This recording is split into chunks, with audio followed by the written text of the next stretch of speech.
So what is up guys, Killerkev today back with a brand new episode of 5 new console mods to hit the Bethesda.net website this week. This is going to be episode 395 within my series, but without further ado guys, let's just jump straight into the video. Bears Riverside Treehouse coming in at 308.5 kilobytes of a download, a beginner's player home for your starting out your adventures right. This beautiful settlement is perched along the river between Riverwood and Whiterun. Come along and enjoy this particular settlement, as it does have a few supplies to craft some armor, weapons and some potions. It's kind of a dib-dab house. You pretty much need to go there and carry on your adventure, but this one is absolutely smooth, not only for the fact of the interior, exterior as well. This one is coming in a stupidly low download size for what you actually get. These are really beautiful. As I said previous video, we do have a few more player homes, if not sort of other different existing buildings to be coming on to the channel this week. That absolutely awesome. Cannot wait to show you this guys, but this one is really cool. Again, this is going to be a PlayStation 4 exclusive, many more to be covering other different platforms, but this one is nice to see that it is going to be on the PlayStation 4. I am running it on a Pro, not that it should make any difference, but personally I think this is absolutely beautiful, and who knows, I probably will be keeping this one on my vanilla game just because it's absolutely awesome. And that download size, you are not even going to see the impact of that download size. Go and try this one out and grab it. I personally thought it was absolutely brilliant, the exploration and the adventure to do with this particular player home. For the second spot within this video is going to be Ebony Armor Advanced. This one is coming at 3.7 kilobytes of a download. Adds the ebony armor of bat cloaked armor that is inspired, and it is really nice indeed. I personally thought it was just going to be a vanilla based armor, which it does give the sort of illusion that it is, but once upon in combat, as you can tell through the second clip in a minute, it is absolutely freaking awesome. Hopefully we can see this on many other different armors. I do love the effect that it gives as well. Not only the effect that you do get with this particular armor is absolutely awesome, the fact of the enchantments that do come with this is really cool indeed. Ebony gauntlets of the savageness and the ebony helmet of ebony flesh to the player's infantry. You pretty much have these instantly as soon as you're upon installing the mod, jump into the game and they will be in your infantry. All effects are only available during combat, which is also a nice effect. It would get probably pretty annoying if it was constantly bats flying around you, and obviously those enchants too pulsing through this particular set of armor. I really did enjoy this. I think it's a nice new mod. Hopefully we can see this particular effect or another effect, which would be absolutely insane on different vanilla based armors. This effect would actually look pretty cool on Daedric armor. But the third spot within this video is going to be the Stormcloak Perked Bear Armor set. This one is coming at 17.9 kilobytes of a download. This is a really simple mod, however it features something that you haven't seen a lot of, to be honest, and it actually is really cool. It can be tricky to apply, but the mod author wanted to test it out and see how it went.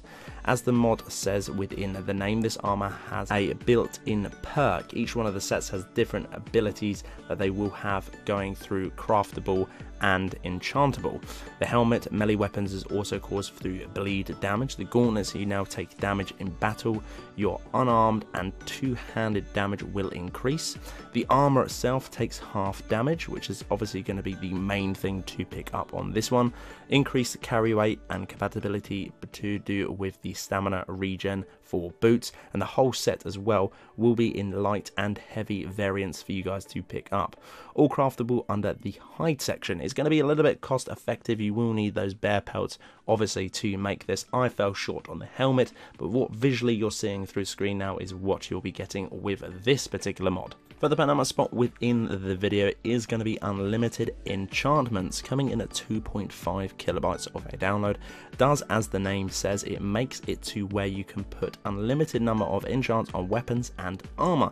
Changes the extra effect perk to now have 5 stages. The 5th and final stage is where it will become the ultimate stats. I do not own this particular mod, and it is ported from the particular mod author. They are the words on the description to to do with this one. Full rights as well have been ported from the nexusmods.com, so it's nice to see that they've put that within the description. This is a very cool mod. Obviously max out your ability to do with enchantments before doing this one. As you can tell, this is going to be a sped up video just to see the contrast between no perks and full perks going into the game. I do have a few different other perk mods running through this, but that shouldn't change it too much, as this is a slightly unaffected perk to do with some of those perk mods that I do have or that is out on the Bethesda.net website. Extremely overpowered. I only stacked a few on this particular one. I do like the options, but I do like the fact of that is going to be within there.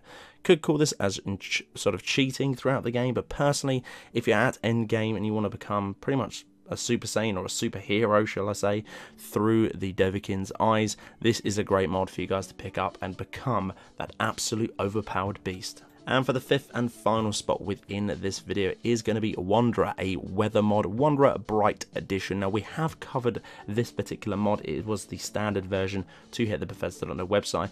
I did say it was a very realistic weather mod to be added. I actually added it to my existing weather mods. No crashes, no problems whatsoever. Pretty much adapted, which was absolutely insane. But for that one, I did say it was a little bit dark to do with the game. Very realistic, but this one I personally think has hit the nail on the head. If you want true realistic weather in conjunction with other different weather mods that you do have, maybe to turn it down a little bit. My current setup is very fantasy orientated. I just like that. I do like bright, vibrant colors, but if you are looking for a realistic look to mountains, distance, LOD, your actual weather to do with game, this one is going to be an absolute banger for you guys to pick up, that is for sure. If you want to go and check out a full thing of screenshots, there's over 100 screenshots on the nexusmods.com to do with this particular mod.